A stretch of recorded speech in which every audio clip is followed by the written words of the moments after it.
is the Dominator GP1 for the T7. A stubby little can. I'm excited to get it on the bike, but before I do, let's get a baseline test with the stock exhaust so we can get a good comparison between the two.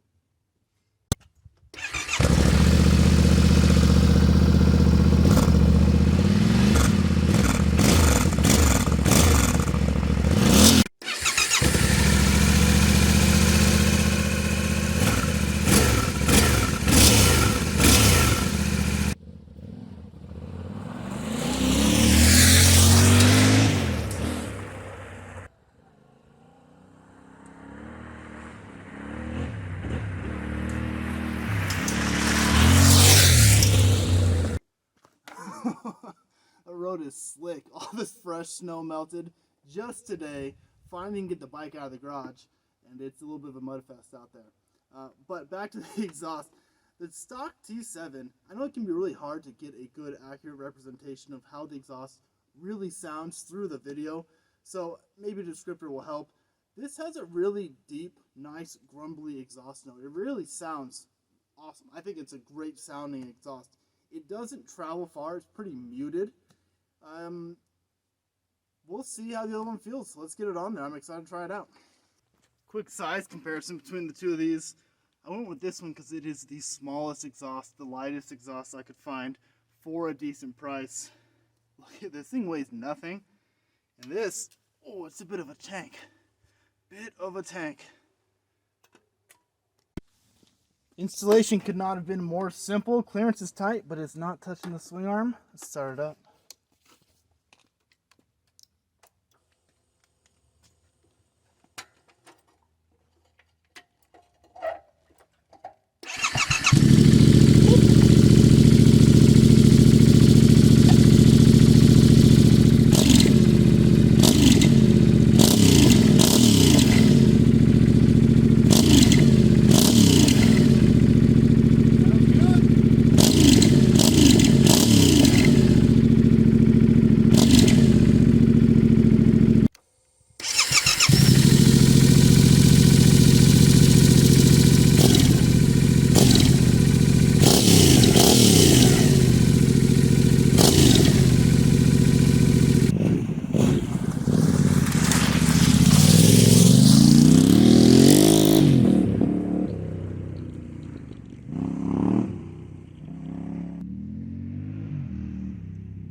Initial impressions of the Dominator GP1.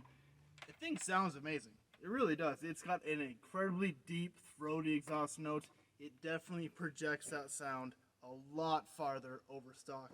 It's a good increase in decibel levels over the stock exhaust, to be sure. Is it too loud? Again, this is all preference. It's not Harley Davidson loud. It's not 450 4-stroke dirt bike with a race exhaust that just hurts your ears loud. It is an increase in decibels without any doubt. I can have a conversation. I can talk to, my son was right here, I can talk to him while it's at idle and we can both hear each other just fine. So it's conversationally an irritant, but it doesn't completely overtake anything else that you hear.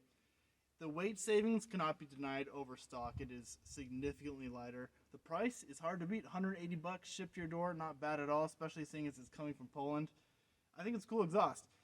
One downside with this exhaust, and for me it's actually a really big one, they don't make a USFS, United States Forest Service, USFS approved spark arrestor for this model, so I'm going to have to jerry-rig something up. I live in a tinderbox out here, and there's no way I'm going to be riding in this forest without a spark arrestor on here, so I guarantee whatever I fab up or whatever I come up with that's going to go in the end of this exhaust is going to change the notes. It does come with a dB killer on the, I think there's two levels, a hard and a medium. It comes with the medium dB killer. I'm not really interested in that. It's not overly loud right now. I don't feel the need to put the dB killer in there at this moment in time. But thanks for watching, guys. Hope you gleaned some information here about the Dominator GP1. See if it's right for you. Take care, guys. Thanks for watching.